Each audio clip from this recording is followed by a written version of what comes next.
We are going over 5 strange signs that you're meant to be a light worker. If you're displaying some of these signs, or you've just noticed some of them in your life, within you, then it might be that you're being led to be a light worker, a healer, or something of that nature. So we're going to go over what those 5 signs are coming up next. Hi there, my name is Dave, and this is HeartSpace, where we are producing videos every single day from my heart to yours to help you live life in your way. And so if you want more videos that are going to help you do exactly that, make sure you hit that subscribe button and bell icon down below. Now, today we're going to be going over being a light worker. And in my eyes, everyone has the potential to be a light worker, but if your awareness is at a certain place, or if you're living in a certain way, it can feel like you're a million miles away from being at that point. However, if you have clicked on this video, and some of these signs resonate, it might be the universe giving you indications and signs, or your angels, or whatever you want to call it, that maybe it's time to start moving more into something that allows you to express being a light worker, helping the world raise consciousness, being a healer. There's many different ways to do this, but we're going to go over what those signs are. And I really believe if some of these resonate with you, especially a lot of them, then it might be time to start moving more into situations, arranging your life around being a light worker, because it's probably ultimately going to be very fulfilling for you to do so, especially if you're drawn in that direction. So let's get into the signs without further ado, starting in reverse order with number 5. So number 5 is you're not looking for validation, you are genuinely looking for help. I'm sure you know someone like this, but they always seem to be wanting to help people, or they have this almost personality or identity of being a helper, but it's not really because they get all of this, because they love to help. It's more out of validation. The kind of person who will, post on Instagram only that they're helping or whatever else, but behind the scenes aren't really doing that much at all, or just doing it because they want to be seen as a helper.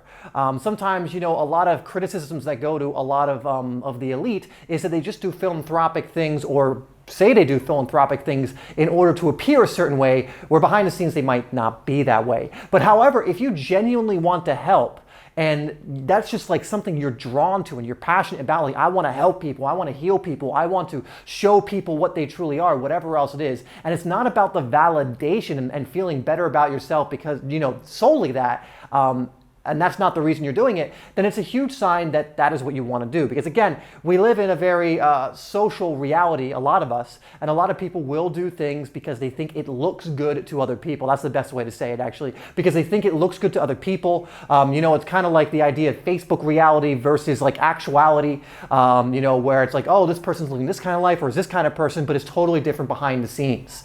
And so if you, on the other hand, you just genuinely want to help and you're generally drawn to it, like you're connected to it, you're attached to it. Some people won't be drawn to it because they need to help themselves first, versus go out and help others, because you can't really help someone with an empty cup. You can't fill someone else's cup with an empty cup. So there will be people who are going around, again, for that validation, trying to fill their own cup by trying to fill other people's cup, but they'll never be able to do it with an empty cup, if that makes sense. And so if you're doing it because it's just, you were just drawn to helping people, like it's in your heart to do so, you don't even care about the validation. Some might come your way and it might make you feel good, and there's nothing wrong with that. I'm not even saying that there's anything wrong with that, but you're just drawn to it, and that kind of thing is maybe a byproduct, whereas the main thing is it just feels so good to you, it feels so good to help someone, it feels so good to help your fellow man or your fellow woman or whatever else it is. So number 4 is a big one, and one that a lot of people don't think about, because in order to truly help people, truly be a light worker that makes an impact,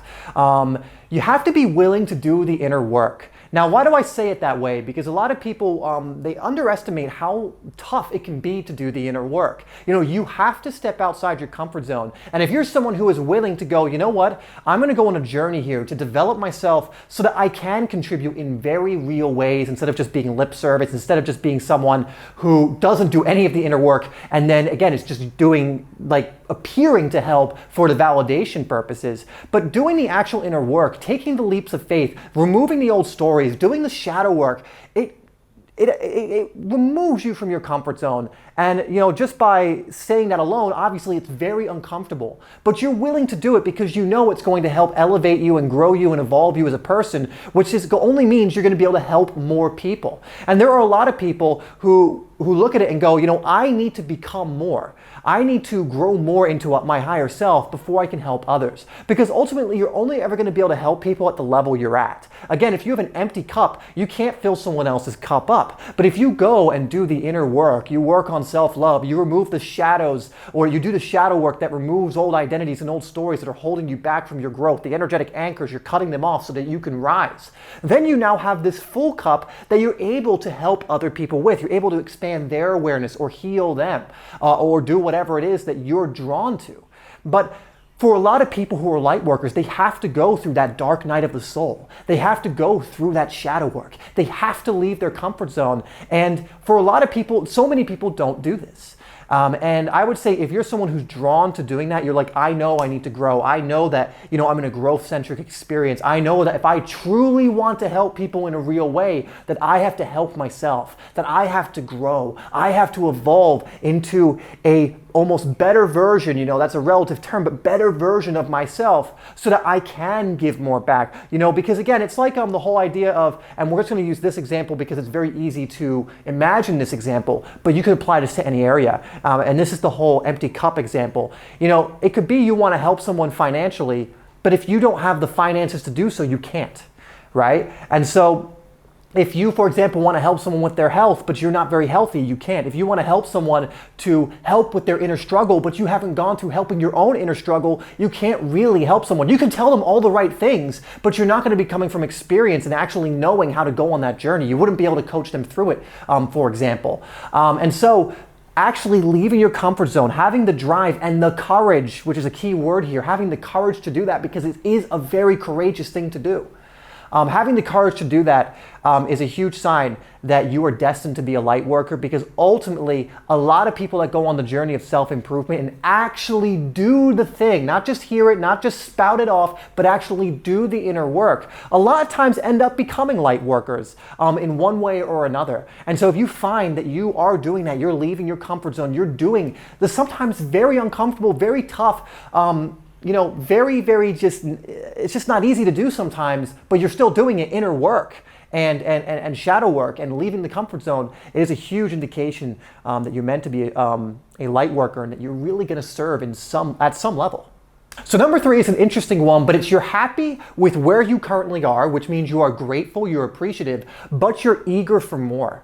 You know, a lot of people who are light workers understand the importance of not only being grateful for where you're currently at, and I mean this genuinely. In the same way with number 1, we're not doing this for validation, we're not doing this because it sounds nice. We're doing this from an authentic, genuine place. So when you say, I'm actually happy with where I am right now, I'm very grateful, it's a very real thing. It's not like, oh, I'm saying that because I'm supposed to say that. If you don't feel that way, admit first to not feeling that way, and then you can actually start to, or begin to use the tools and actually do the inner work once again to get to that point, because you do have to do that. You're just not going to snap it on if you've gone through a lifetime of being ungrateful to being like, I'm so happy with my situation. It's something you have to admit and then go from there. But when you get to the point when you are genuinely grateful for where you're at, and a lot of times this happens with certain awareness and application of universal laws, which we've covered in other videos and we'll get into in future videos. But when you understand how a lot of this works, it's very hard not to be happy and grateful with your current situation. But I digress. But if you're at that point where you're like, I am genuinely happy with my situation, I am grateful, I love my life, but I'm eager for more.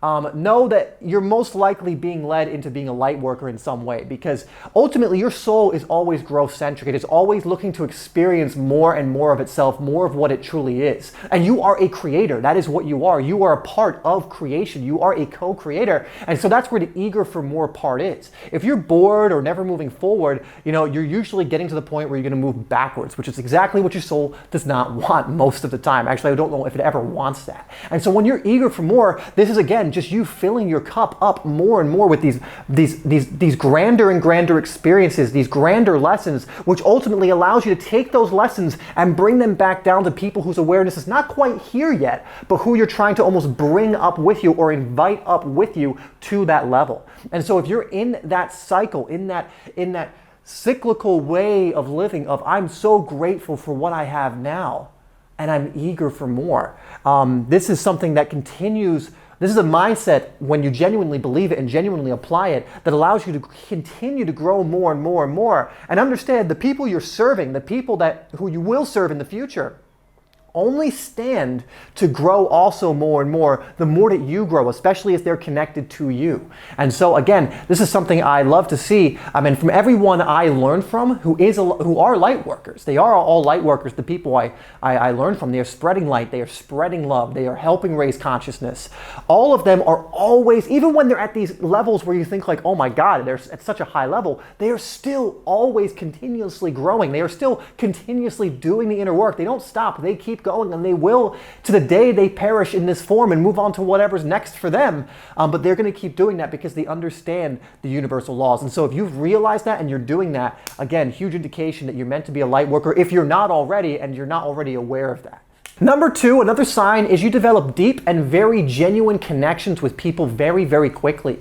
Now, this doesn't necessarily mean you're developing it with every single person. I'm not talking about necessarily being charismatic or being someone who has a pleasing personality in the sense of using it as a strategy. I'm talking about that when you actually get to know someone, things move fairly quickly. You know, because one, you're good at feeling out who is going to be the right match for you, but it's just that you're such a genuine and authentic person, so open, so loving, that when you find that match, things begin to move very, very quickly. You know how to help people, you know how to provide value, you know how to create deep connections. And ultimately, when it comes to helping people, that's something you are going to need to know how to do. But again, it's not coming from a strategic place, like, oh, to use that person. It's coming from a deep, genuine place of wanting to help and wanting to serve. And I've noticed again about a lot of the mentors I have, or a lot of the people who are light workers that I learn under, they have this trait of just being able to connect with you in a very real and deep way. And it also takes courage to do that, because they're willing to ask the tough questions. They're willing to do the things. And they are even willing to risk your disapproval of them in order to help you. They've removed their ego completely from it. They're actually not concerned about how you think of them. They're willing to do the things that they know are actually going to help you over having you like them. Now, a lot of times, again, you will like them because you'll understand that they're doing this, and you'll be like, I love that they're willing to go there and actually do the things that are going to help me in a very real way. They're not just going to reflect back to me what I want to hear. They're actually going to connect to me on a deep level. They're actually going to see what the thing is, or the block that's holding me back, and go from there. And so if you're someone who you're able to do that, you're able to connect in very genuine and real ways.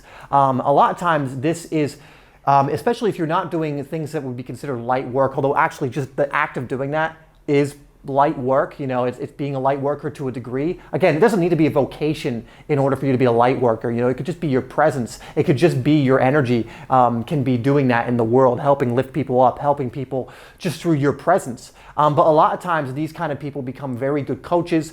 For example, Lily, who you've seen on the channel, is amazing at this. She is one of the best I've ever seen at being able to actually connect deeply with people just like that. Just in a single session, being able to truly get to the root of what's going on with them and being able to actually help them in very real ways. And it's such a powerful thing to be able to do.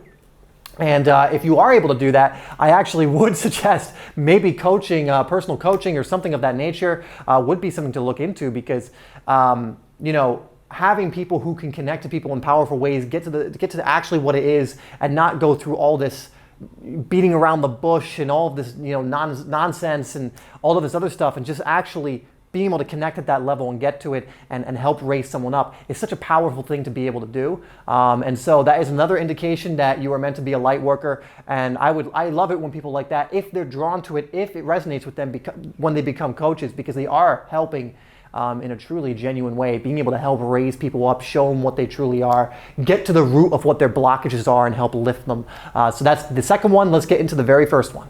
And number one is the most simple, but also the most profound and sometimes the most obvious. And you're just getting direct messaging in some way from the universe that you're meant to be a messenger. In Conversations with God, which is one of my favorite book series, the God character in the beginning, God in the beginning, tells Neil Donald Walsh, who was the author of those books, that you are a messenger. He tells him very early, he said, you are a messenger. You are meant to spread the message of what people truly are, the message of these books, the message to raise their awareness, to be able to live in the way that they want to live. And sometimes you will get direct messaging in this way. You can do it in a similar way to Neil, where he was essentially channeling through his writing, taking dictation, as he calls it. There are many other people who do similar things. It's not a ton of people, but everyone has access to that level. And so there can sometimes be very obvious signs that you're meant to be a messenger. For me, my obvious sign is just the extreme excitement and passion I have for HeartSpace, because I know through this channel that I'm being a messenger of this level of awareness. And as I continue to grow, I'm able to hopefully bring back higher levels of awareness so that people who come here can be invited into that awareness, take it on board if they want, and raise their own,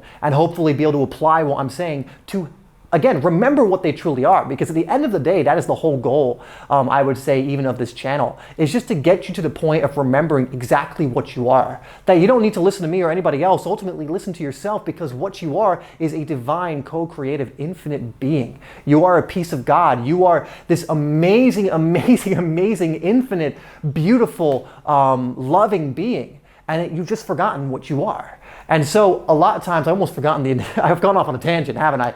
But anyway, I've forgotten the number one sign here. But ultimately, yeah, that's right, that you're getting direct communication from the universe that you are a messenger. And again, it could just be from what you're being led to. It could be many different things, but deep down, you know that the universe is telling you, look, you're a messenger. You're at that level of awareness where you can give back, you can show people, you can tell people, you can bring more people into this energy and awareness. And if you're getting those messages, don't ignore them, follow them, see where they take you. And it may lead you to doing something like this, creating a channel. It's what led me to creating this. It's what led me to, because I created this channel while I was doing something else. But then I was led to, you should do this the whole time. Do pretty much only this. Put all of your focus in this, because you're meant to do this. This is what you're drawn to. This is what intuitively resonates with me. This is where I'm being led. And so if you're getting something like that, and again, it doesn't have to be something like this. It could be you're being led to just put all of it into something like an artistic thing you're doing, like you're painting. And it's like, you don't know how it's going to work out, but you're being led to doing this, and this is how you're going to do your light work, or maybe singing or whatever else. It comes out in so many different forms and so many different expressions of divinity. But a lot of times, some people will know that they're just being led to do light work, to just be led to a certain thing, because they know that's what they're going to be able to do to not only raise their own awareness, to move more in the light themselves more consistently, but to also show other people the way to be the messenger. All right, so those are the 5 signs, the 5 indications that you are meant to be a light worker. Like I said in the beginning, when it comes to light worker, when it comes to chosen ones, the trick of this is that we all have the potential to do that. Every single human being in general has the ability to make the choice to be a light worker. Now, the fact that you're watching this video probably means you're more drawn to doing this. So again, it is not the majority of people who will watch this video or videos like this. And it's not the majority of people who will end up becoming light workers, because maybe in this lifetime they haven't gained that level of awareness yet, which is fine. Maybe in a future lifetime, whatever it is, you can't lose at this game, by the way, the game of life. You just can't lose. You always return to that which you are, even when you're unaware. But if you are getting to this level of awareness and some of these things resonated with you, it's a sign that you're meant to be it in this lifetime. And that it might be time, if you're not doing it already, to start moving into a line of work or just in a lifestyle that allows you to be more of the light worker, more of the loving presence, more of the example, the messenger of this stuff, of being the light, of being love, to move more into that if you're seeing these signs and indications. Anyway, thank you so much for tuning into this video. I really do appreciate it. As always, you are loved. Remember what you are. You're a divine, infinite, co-creative being. You are love, and I will see you in the next video.